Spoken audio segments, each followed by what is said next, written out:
Hello friends, இன்னைக்கு நம்ம cooking சேனலில் பன்னீர் கோஃப்தா எப்படி செய்கிறதுன்னு சொல்லி தான் பார்க்க போகிறோம். சப்பாத்தி, ரோட்டி, நான் இந்த மாதிரி எது கூடனாலும் நம்ம இதை வச்சு சாப்பிட்லாம். ரொம்ப டேஸ்ட்டாக இருக்கும். இந்த ரெசிபி எப்படி பண்ணுறது, இதுக்கு தேவையான பொருட்கள் என்னென்னு சொல்லி வாங்க பார்க்கலாம்.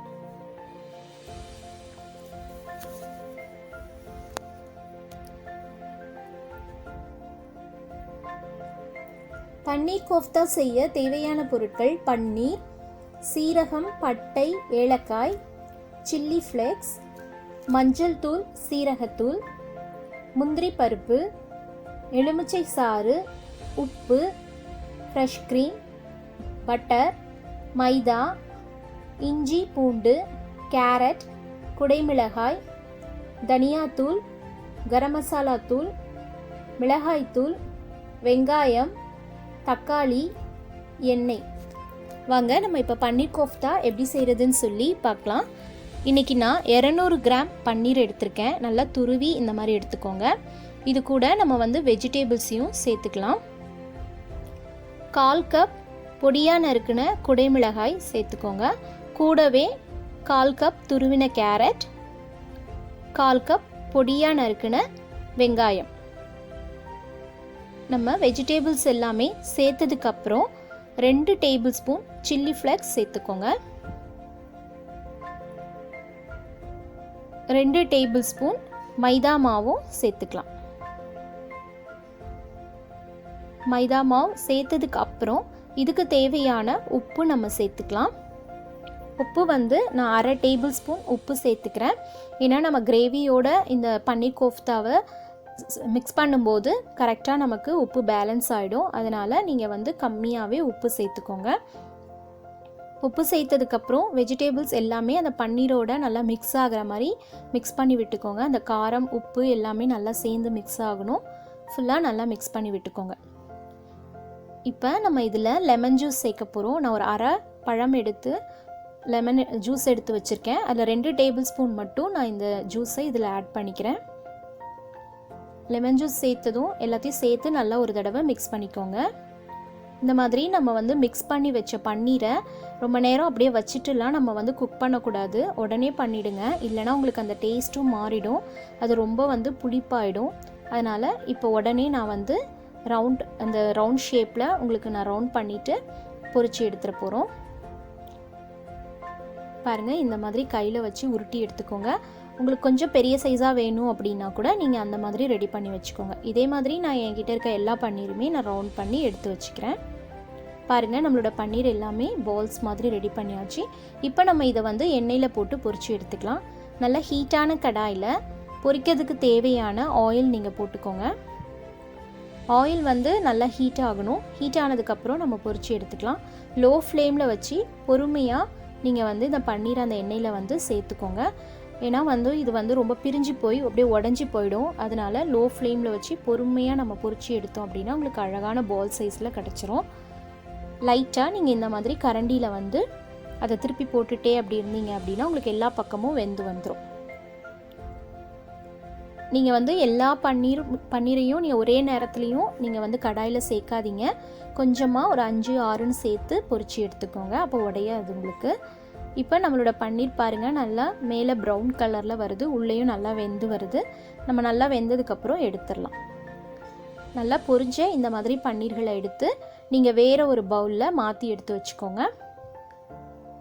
இப்போ இதே மாதிரி எல்லா பன்னீரையும் நம்ம பொரிச்சு எடுத்து வச்சதுக்கப்புறம் இதுக்கான கிரேவி செய்ய போகிறோம். இன்றைக்கி நான் 200 கிராம் பன்னீருக்கு 2 வெங்காயம் 2 தக்காளி எடுத்திருக்கேன். அந்த 2 வெங்காயமில் ஒரு 1/4 கப் வெங்காயம் மட்டும் பொடியாக நறுக்கி நம்ம பன்னீர் கோஃப்தாக்கு போட்டிருக்கோம். பேலன்ஸ் வெங்காயம் நம்ம கிரேவிக்கு யூஸ் பண்ணிக்கலாம். நல்லா ஹீட்டான பேனில் 2 க்யூப்ஸ் பட்டர் போட்டுக்கோங்க. பட்டர் நல்லா உருகி வந்ததுக்கப்புறம் இதில் நம்ம 10 முந்திரி பருப்பை நம்ம சேர்த்து விட்டுக்கலாம். பட்டர் நல்லா உருகிடுச்சு. இப்போ நம்ம இதில் 10 முந்திரி பருப்பை சேர்த்துக்கலாம். முந்திரி பருப்பு சேர்த்து நல்லா வதக்கி விட்டுக்கோங்க. முந்திரி பருப்பு கருகாமல் பார்த்துக்கோங்க. இப்போ இதில் நம்ம இஞ்சி பூண்டு நம்ம கட் பண்ணி வச்சுருக்கோம், பொடியாக நறுக்கி அதை சேர்க்க போகிறோம். 2 இன்ச் சைஸ் இஞ்சி எடுத்திருக்கேன்.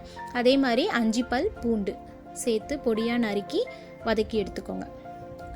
நம்மளோட இஞ்சி பூண்டும் நல்லா வதங்கினதுக்கு அப்புறமா நம்ம வந்து வெங்காயம் சேர்த்துக்கலாம்.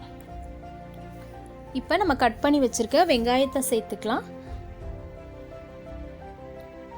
வெங்காயம் வந்து உங்களுக்கு நல்லா டீப்பாக ஃப்ரை ஆக வேண்டாம், அந்த சாஃப்டாக நமக்கு அது வந்து வதங்கி வந்தால் போதும். நம்ம அரைக்க தான் போகிறோம், அதனால் கொஞ்சம் சாஃப்டாக ஆகுற வரைக்கும் நீங்கள் வதக்கிக்கோங்க. அந்த பட்டர்லேயே நல்லா போட்டு நீங்கள் வதக்கிக்கோங்க. வெங்காயம் ஓரளவுக்கு நல்லா சாஃப்டாக வதங்கி வந்ததுக்கு அப்புறமா நம்ம தக்காளி சேர்க்க போகிறோம். பாருங்கள், இந்த மாதிரி ஸ்டேஜில் நீங்கள் வந்து கட் பண்ணி வச்சுருக்க 2 தக்காளியை சேர்த்து வதக்கி விட்டுக்கலாம். தக்காளியும் அதே மாதிரி தான், உங்களுக்கு அந்த சாஃப்டாக குக் ஆனால் போதும். நம்ம வந்து ஸ்டவ் ஆஃப் பண்ணி அரைச்சி எடுத்துடலாம். இப்போ நான் வந்து இது ரெண்டும் நல்லா குக் ஆகிறதுக்காக கொஞ்சம் நேரம் க்ளோஸ் பண்ணி வச்சிடுறேன். அது நல்லா நமக்கு வெந்து வந்ததுக்கப்புறம் நம்ம வந்து ஸ்டவ் ஆஃப் பண்ணிடலாம். பாருங்கள், நமக்கு நல்லா இது வந்து வெந்து வந்துருச்சு, நல்லா சாஃப்டாக இருக்குது. இப்போ நம்ம இதை வந்து அரைச்சி எடுக்க போகிறோம். நல்லா நீங்கள் ஆற வச்சுட்டு மிக்ஸி ஜாரில் போட்டு அரைச்சி எடுத்துக்கோங்க. ஒருவேளை நீங்கள் சூட்டோட நல்லா சூடாக இருக்கும்போது அரைச்சிங்க அப்படின்னா அந்த தக்காளி வெங்காயம் ஃபுல்லாக மேலே தெரிச்சிரும். அதனால் நல்லா கொஞ்சம் ஆற வச்சுட்டு நீங்கள் வந்து மிக்ஸியில் போட்டு அரைச்சி எடுத்துக்கோங்க. இப்போ நம்ம அரைச்சி எடுத்துடலாம். பாருங்கள், நம்மளோட பேஸ்ட் வந்து ரெடியாக இருக்குது. வெங்காயம், தக்காளி, முந்திரி பருப்பு பேஸ்ட்டு. இப்போ நம்ம வந்து இந்த அரைச்ச இதை வந்து நம்ம சேர்த்துக்க போகிறோம். 2 துண்டு நீங்கள் பட்டர் போட்டுக்கோங்க. 2 க்யூப்ஸ் போட்டதுக்கப்புறம் இதில் தாளிப்புக்காக நம்ம வந்து ஏலக்காய், பட்டை சேர்க்க போகிறோம். பட்டர் நல்லா உருகினதுக்கப்புறம் நம்ம சேர்த்துக்கலாம். இப்போ நான் 3 ஏலக்காய், 2 துண்டு பட்டை சேர்த்துக்கிறேன். இது நல்லா ஓரளவுக்கு புரிஞ்சதும் கூடவே 1/2 டேபிள் ஸ்பூன் சீரகம் சேர்த்துக்கோங்க. சேர்த்து நல்லா நீங்கள் வந்து வதக்கி விட்டுக்கோங்க. சீரகம் நல்லா பொரிஞ்சு வரணும். பொரிஞ்சதுக்கு அப்புறமா நம்ம வந்து இதில் 1 டேபிள் ஸ்பூன் மிளகாய்த்தூள் சேர்த்துக்கலாம். மிளகாய்த்தூள் சேர்த்ததுக்கப்புறம் நீங்கள் வதக்கி விட்டுக்கோங்க. மிளகாய்த்தூள் வதக்கும் போது சிம்மில் வச்சு வதக்குங்க, லோ ஃப்ளேமில், இல்லைனா சீக்கிரத்தில் கருகிரும். இந்த மாதிரி எண்ணெய், பட்டர்லலாம் நம்ம டேரெக்டாக மிளகாய்த்தூளை வதக்கும் போது நல்லா லோ ஃப்ளேமில் வச்சு வதக்கணும், அப்படின்னா கருகாது. 1/4 டேபிள் ஸ்பூன் மஞ்சள் தூளும் நம்ம இதில் சேர்த்து கொடுத்துடலாம். இப்போ எல்லாத்தையும் சேர்த்து நீங்கள் நல்லா இந்த மாதிரி வதக்கி விட்டுக்கோங்க. இப்போ நம்ம அரைச்ச அந்த தக்காளி வெங்காயம் பேஸ்ட்டை நம்ம இதோட கூட நம்ம சேர்த்துடலாம். நீங்கள் வந்து இந்த டைமில் எந்த தண்ணியும் சேர்க்க வேண்டாம். நான் வந்து இந்த மிக்சியில் மட்டும் கொஞ்சம் தண்ணி ஊற்றி இதில் சேர்த்துருக்கேன். அதே மாதிரி நீங்களும் சேர்த்துக்கோங்க. இப்போ நம்மளோட மிளகாய்த்தூள் அந்த பேஸ்ட்டில் எல்லாத்துலேயுமே மிக்ஸ் ஆகிற மாதிரி நல்லா நீங்கள் வந்து கிளறி விட்டுக்கோங்க. இப்போ ஒரு நிமிஷம் போல் இது நல்லா வதங்கி வந்ததுக்கப்புறம் நம்ம வந்து இதில் 1 டேபிள் ஸ்பூன் கரம் மசாலா தூள், 1 டேபிள் ஸ்பூன் தனியாத்தூள், 1/2 டேபிள் ஸ்பூன் சீரகத்தூள், இது 3ஐயும் நம்ம சேர்த்து விட்டுறலாம். இப்படி நம்ம மசாலாக்களை சேர்த்ததுக்கப்புறம் ஒரு தடவை நல்லா கிளறி விட்டுட்டு மிக்ஸ் பண்ணி விட்டுட்டு தண்ணி சேர்த்து நம்ம கொதிக்க வச்சு இறக்கிட போகிறோம். பாருங்கள், இப்போ நம்ம நல்லா மிக்ஸ் பண்ணிட்டோம். இந்த டைமில் நான் வந்து தண்ணி சேர்த்துக்கிறேன். அப்போ தான் நமக்கு வந்து அந்த கிரேவி நல்லா கொதிச்சு வரும். 1/4 கப் மட்டும் தண்ணி சேர்த்துக்கோங்க. ரொம்ப தண்ணியாக நீங்கள் இது கிரேவி வைக்கக்கூடாது, கொஞ்சம் திக்காக தான் இருக்கணும். 1/4 கப் மட்டும் சேர்த்து நல்லா மிக்ஸ் பண்ணி விட்டுருங்க. நம்ம இப்போ இதுக்கு தேவையான உப்பு கூட நம்ம சேர்த்துடலாம். உப்பு வந்து நான் வந்து ஒரு டேபிள் ஸ்பூன் மட்டும் உப்பு போட்டுக்கிறேன். ஏற்கனவே நம்ம வந்து ஆஃப் உப்பு வந்து கோஃப்தாவில் சேர்த்துருக்கோம். அதனால் 1 டேபிள் ஸ்பூன் போட்டு நல்லா மிக்ஸ் பண்ணிக்கோங்க. இந்த டைமில் வேணும்னா நீங்கள் இந்த கிரேவியில் உப்பு கொஞ்சம் சரி பார்த்துக்கோங்க. இப்போ நம்ம இதை மூடி ஒரு 5 மினிட்ஸ் வச்சிடலாம். நல்லா கொதிச்சு வரட்டும். அதுக்கப்புறமா நம்ம ஸ்டவ் ஆஃப் பண்ணி இறக்கிடலாம். நான் வந்து க்ளோஸ் பண்ணி வச்சிடுறேன். பாருங்கள், 5 மினிட்ஸ்க்கு அப்புறமா நம்மளோட கிரேவி வந்து நல்லா கொதிச்சு ரெடியாக இருக்குது. இப்போ நான் வந்து இறக்க போகிறேன். இந்த இறக்க போகிற டைம் நம்ம இதில் வந்து ஃப்ரெஷ் க்ரீம் போட்டுட்டு இறக்கி வச்சிடலாம். 3 டேபிள் ஸ்பூன் ஃப்ரெஷ் க்ரீம் நான் இதுக்காக யூஸ் பண்ணுறேன்.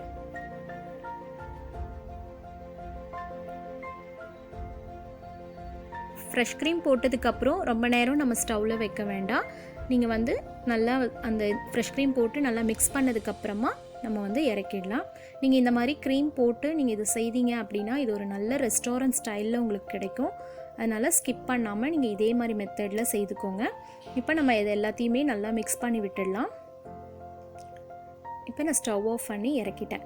இப்போ நம்மளோட கோஃப்தா ரெடியாக இருக்குது. இதை நீங்கள் இந்த மாதிரி ஒரு பவுலில் வச்சுட்டு அதுக்கு மேலே நீங்கள் இந்த கிரேவியை போட்டுருங்க. அது நமக்கு நல்லா ஊறினதுக்கப்புறம் நம்ம எடுத்து சாப்பிட்டோம் அப்படின்னா ரொம்ப நல்ல டேஸ்ட்டில் இருக்கும். சப்பாத்தி, ரோட்டி, நான், கீ ரைஸ், தேங்காய் பால் சாதம் இந்த மாதிரி எது கூடனாலும் நீங்கள் இதை வச்சு சாப்பிட்லாம். ரொம்ப டேஸ்ட்டாக இருக்கும். அந்த ஒரு பால் எடுத்து கொஞ்சம் கிரேவியோடு நம்ம சாப்பிடும்போது ரொம்ப ருசியாக இருக்கும். நீங்களும் கூட உங்கள் வீட்டில் இதை ட்ரை பண்ணி பார்த்துட்டு எப்படி இருந்துச்சு அப்படின்னு சொல்லி எனக்கு கமெண்ட் பண்ணுங்கள். இன்றைக்கி இந்த ரெசிபி உங்களுக்கு பிடிச்சிருக்கும் அப்படின்னு சொல்லி நான் நம்புகிறேன். பிடிச்சிருந்துச்சு அப்படின்னா நம்ம சேனலில் லைக் அண்ட் ஷேர் பண்ணுங்கள், சப்ஸ்கிரைப் பண்ணிவிடுங்க. அப்படியே பக்கத்தில் இருக்க பெல் ஐக்கானையும் கிளிக் பண்ணிக்கோங்க. தேங்க்யூ.